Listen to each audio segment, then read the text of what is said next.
Hello. Welcome back to my channel. This is Reality with Zero. How are you doing? I've been gone for a minute now, back with the jump off. Hey, I am off for President's Day. So I had the whole weekend to myself. So it's a good thing that the Belle Collective came back during this time because, like I said, baby, it is hard for me to do videos working. I said, I applaud you, content creators who do both. It's been rough on you, girl. I'm still working on it. So wish me luck in this endeavor because I still love to do videos. Every time I'm watching a show, I'm like, I need to get on and talk about this. But it is what it is. Your girl is tired. Do you hear me? That's why you all need to like, comment, share, and subscribe so this can be my only gig because I love YouTube. Okay, but that's neither here nor there. Again, the Belle Collective is back. So, now I said I was going to do more reactionary videos instead of, recaps and reviews. So, I'm reacting to, first of all, LATISHIA and Glenn. So first of all, let's start out with LATISHIA. LATISHIA has a show, and her first victim, I'm sorry, not victim, her first guest on the show was LATISHIA from Love and Marriage Huntsville. Good luck. That's all I have to say about that. Good luck to you. I hope this endeavor works out. LATISHIA talked about, her businesses and what's not, and that's what it was. Who cares? I mean, other than that, nothing was there. We got introduced to Shantae, and we'll talk about Shantae a little bit later. So, okay, next we have LATRICE and her disagreement with LATISHIA. I'm bored. Boo! I am bored because for the simple fact, they made an unholy alliance to get rid of AIKISHA and So Gucci, and now they're boring. LATRICE has her restaurant, and she wants the girls to wear red lip and not booty shorts, and she wants them to look like barmaids. Nobody wants to see that. Now remember, I am in the SIP, and me and my girl did make because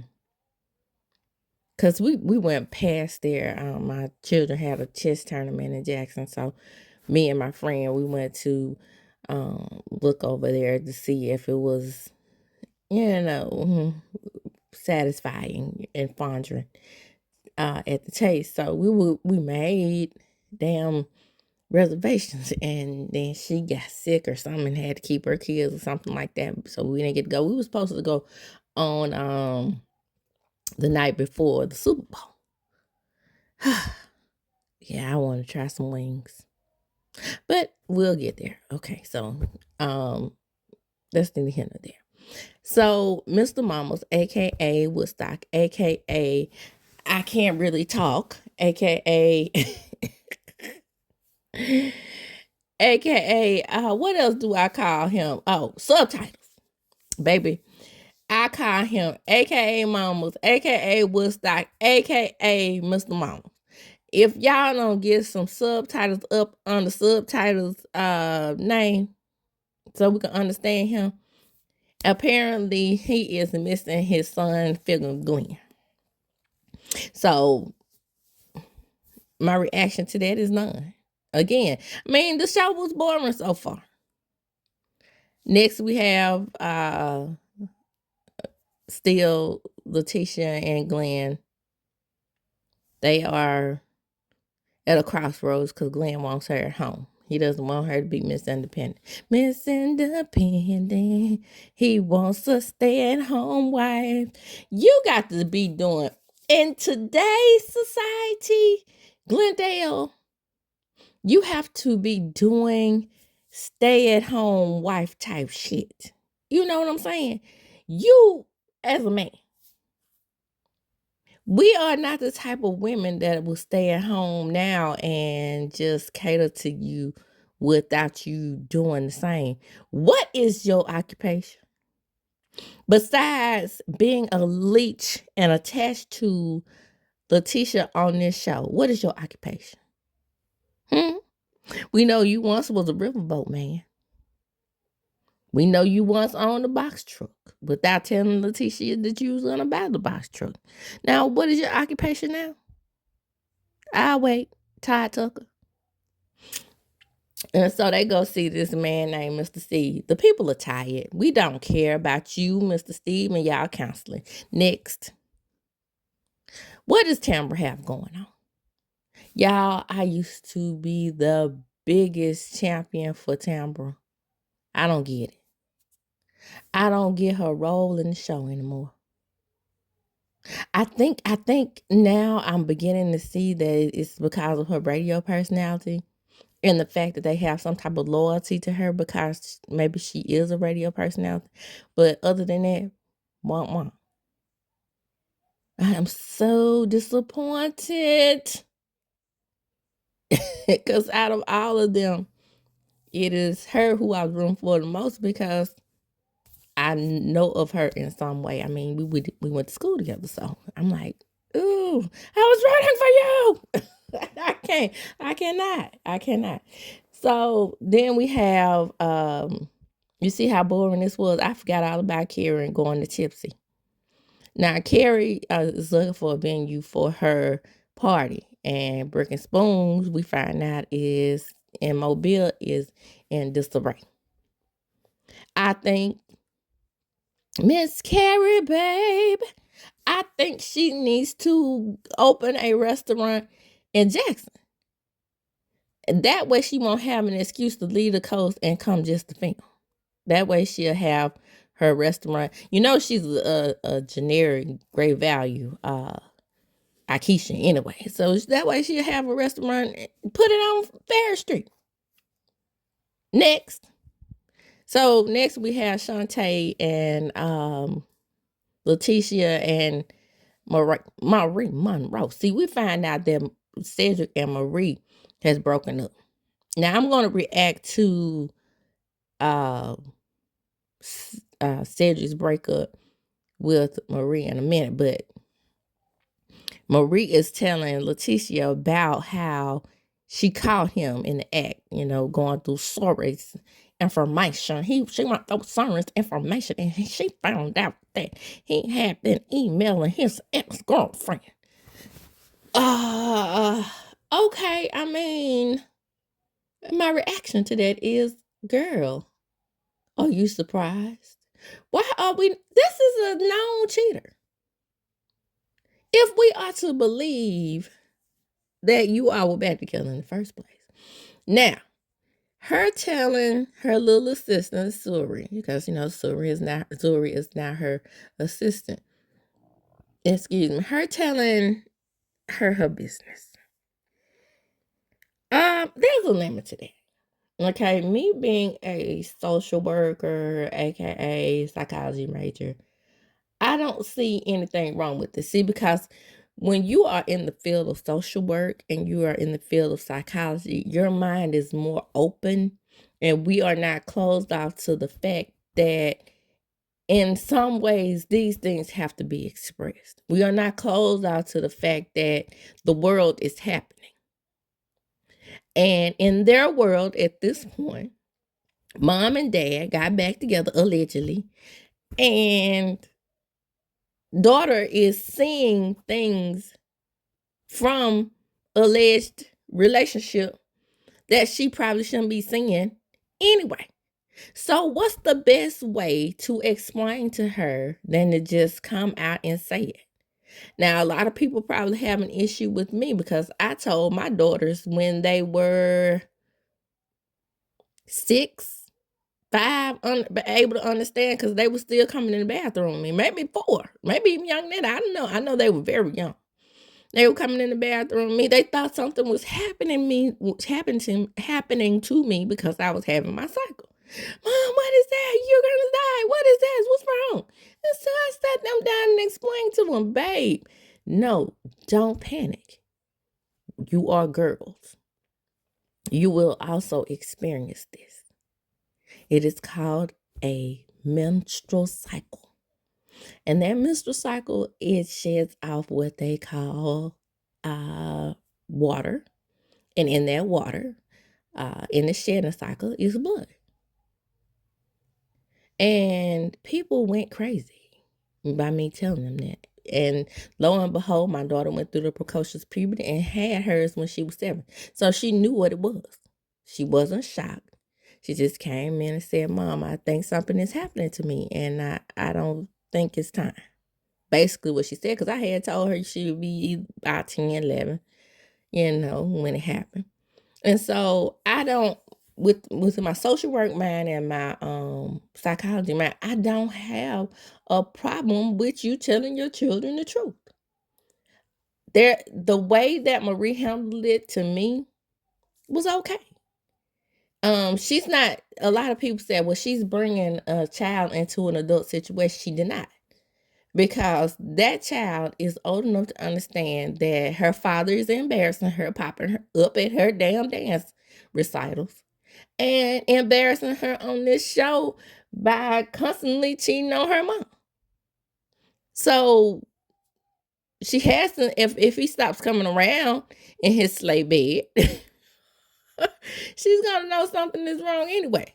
So what, like I said, what better way to explain to her than to explain it to her? You can't hide things from children like this. I think, with my social work mind, that when you hide things from children, that makes it worse. Just like with this transgender stuff. I've explained to my children what that was. I've told them that, there are people in this world who may think differently than you. And you are not to judge these people because they have come to the decision that they are who they want to be. Don't be afraid of it. Don't be running from it. Accept people for who they say they are. If they say they are he, she, it, whatever, boy, girl, dog, cat, you are not to judge them for how they feel that they should be. That's not our position to judge people. My thing is the best way to handle getting out of situations where people are telling their children the best way to be, or telling their children their business, or what you consider grown folks' business, or what you consider things that they shouldn't know, is stay the fuck out of other people's business. I had a friend. This is a good example. I had a friend who wasn't ready to have the sex talk with her children. And I was like, okay, well, I've already told my girls. So I'm not the best person to be coming to ask when it's time to have a sex talk. I told my kids where babies come from. I told them how babies got here. And it ain't through no damn Cabbage Patch or no stork. I told mom and dad to get in the bed and they have what they call a sexual experience. And through that sexual experience, an egg and sperm meet egg. I was just right on time with it. No sugarcoat. So I'm not the best person to ask. Don't ask me. I guess she felt like she needed to ask me because of my social work psychology mind. But, it's no right time to tell anybody. I didn't judge her for waiting to tell her child. But at the same time, people like, when you tell your children, and I'm judged. So just to be mindful of letting people do things the way they want to do them, and you mind your own damn business, and that way everything will be good. If you look at this current administration, excuse me, with the transgender thing, what the hell does somebody chain a ping pong, a ding-a-ling, into her a cooter? What does that have to do with you? Why is that bothering you as an individual? I want to know. Moving on. So we get to the party. And people do poems. Mike does a poem for Selena. Let me talk about Selena and Mike for a minute. They're boring. I don't see anything that they have going on, and they're about to bring the storyline in about him possibly having a baby. I know I keep comparing So Gucci and JJ to them, but just imagine JJ giving So Gucci a poem. He probably be saying something like, "Hey, that thing was fine. That thing had a stinking walk. You know what I'm saying? God darn it!" And it would have been funny. I was asleep, y'all. I went to sleep on the party. I was so bored, even though it had a Love Jones theme, and Shantae was talking about what LATISHIA had on. I mean, it could have been interesting to me if KERI was interesting. KERI is boring. So, and what the hell did LATRICE have on? Girl, you dressed so well. All you had to do was, if you weren't into the 90s vibe, all you had to do was research what the hell we wore back then. What you had on had nothing to do with the thing. Sometimes LATRICE can be so defiant, it looks stupid. I'm just saying.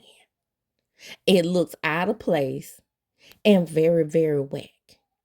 Just from her trying to not be a friend or not come up with a way to just coexist with LATISHIA. It comes off many times as what you are, the youngest person on the show. I think it comes off that way. You come out very, very childish, very immature, and it's not a good look. I don't care how good you look in those confessional with that pretty dress on. You just a mask of what's really going on the show. Now let's wrap things up. Don't forget to like, comment, subscribe. But let's wrap things up. LATISHIA and Glenn. Nobody cares. I hate them as a couple. I wouldn't care even if they stayed together, because I don't advocate for breaking up marriages and families. Even if they stayed together, I could do without Glenn. I could do without Cliff. As a matter of fucking fact, I could do without all the men while LATRICE is up there talking about, well, it's no surprise. Here comes Marie. And while she's shaking and twitching and twerking, it's no surprise that they have no man. So you ain't got one either. Mr. Mama, Mr. Stutters. That a man? Because y'all have more money than allegedly most people on the show. He snatches you up at the club. Girl, we ain't forgot. So I could do without all the men, as a matter of fact. This is the Belle Collective. I could see them every once in a while. Let's just talk to the women. And that way, we won't have to be worried about what the hell Demond is. Because we sure do wonder where he is. Never come to any event with this woman.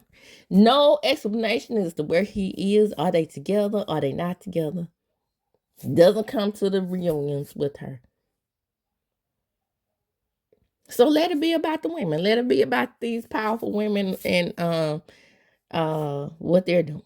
And Marie, please, I'm begging you, don't bring Cedric and his extra appendage, which is his booty, back to the show. Now, I'm going to close off with that boring ass party. Come on in, like, comment, and subscribe to my channel. Hit the notification bell button. You will be notified when I upload a video, even if it is 12 days later, because last time I uploaded a video was 12 days ago. Come on in. Like, comment, subscribe. And I'm going to close. And when I do close, what do I say? Deuces.